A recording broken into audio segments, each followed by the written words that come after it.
Hi everybody, it's Mercy and I'm back again with another video. This one I am going to be making this card that I'm making for one of my nieces. Her birthday is coming up on the 27th of August, so I wanted to make her a card. And in this video I'm going to actually try to show you how I made the card. The first thing that I did is I have some leftover photo paper from when I was doing my hopscotch grid. And originally I had made this color, and that was by mixing a lot of the reds, purples, yellows, and greens and blues together. And since I wanted to make this look a little bit more industrial kind of because she's a rockabilly, I figured that I would go ahead and try to put some silver and try to make it look sort of stainless steel. I don't have any metal here at my house, and I didn't want to go out and get any, so I figured, hey, let me try to use the products that I already have to try to make something similar to stainless steel. So I went ahead and I got my alcohol inks. I used slate and silver, and I alcohol inked over the leftover pieces that I had of this, which was a fairly big size. It was big enough to get this and have this little piece left over. And on this one, I'm not sure if you can tell, but on this one you can see the leftover purples and reds and yellows and greens and blues here. And then up here with the silvery, once you mixed it in, it sort of like did a little bit more green there and a little bit silver. So it came out really nice, as opposed to this one, which is basically all just slate and silver. So I really liked that. I thought it was super cute this way, so I went ahead and I left it. So once I alcohol inked it and I liked it the way that it was, the colors, how it came out, what I did was I put it through my diamond plate. And on one of the other videos that I had done for the housewarming card, I noticed that the paper itself, sometimes it breaks if the embossing folder is too deep.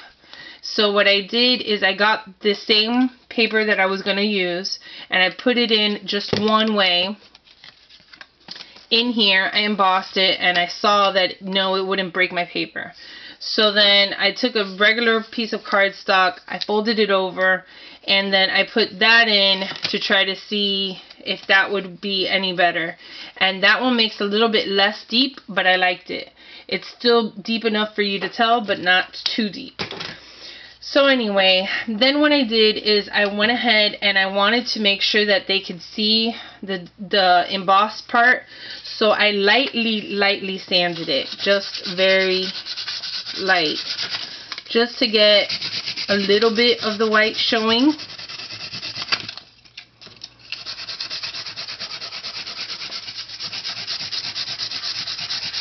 And then once I did that, so you can tell like just the little tips are a little bit white, that's all, not that big of a thing. And then what I did is I got my Colorbox Q chalk and I used the charcoal. And I use this to distress the edges. So I just go around my page.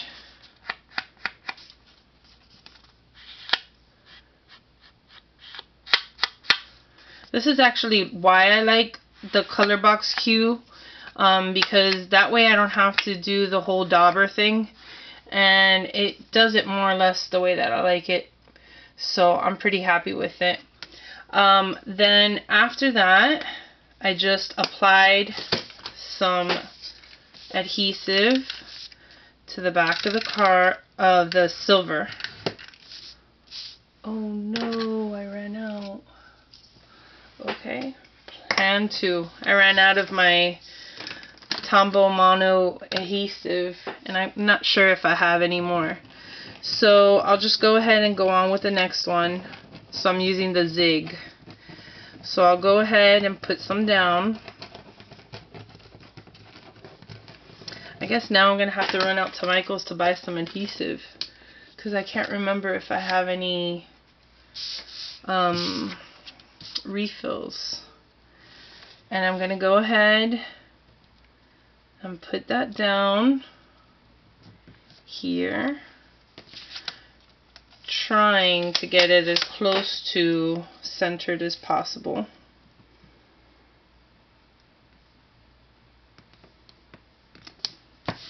Okay, so then once you have that down, what you're going to do is you're going to put down, well, before you do that, you're going to go ahead and you're going to eyeball where you want her to be.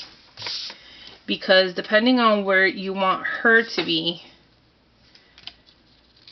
is how much room you're going to have left over to write happy birthday.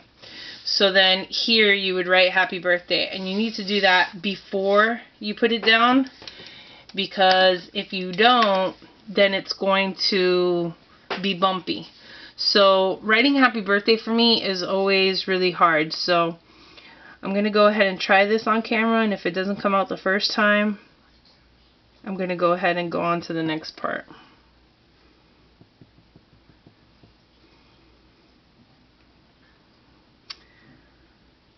So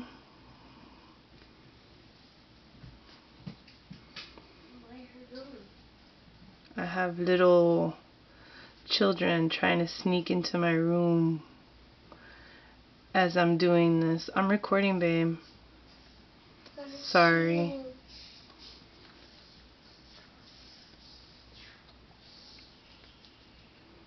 Oh, I messed up. Already, I messed up. Okay, flip it over. That's why there's two sides. So I'm just gonna look.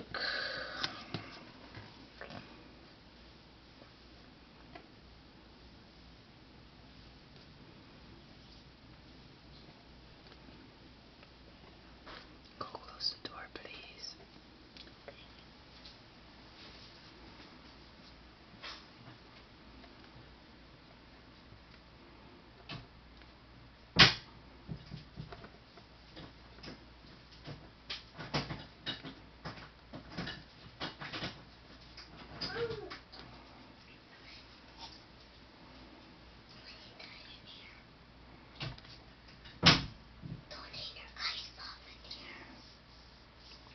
Okay, so now I got the happy birthday down, and then what you're going to do, put it back on the card and try to see where it is that you're going to have it,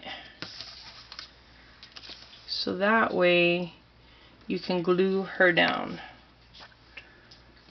So go ahead and add your adhesive.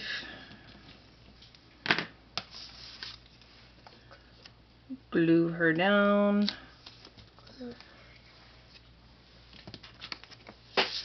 And now add your adhesive to the back.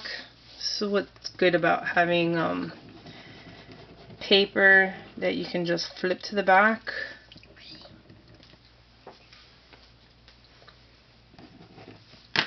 So that way if you make a mistake,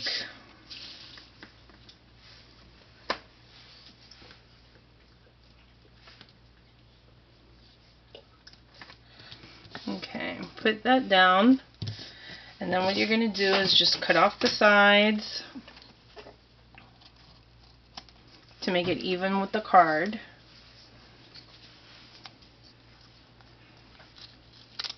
And then the last thing that I did was I got one of the little roses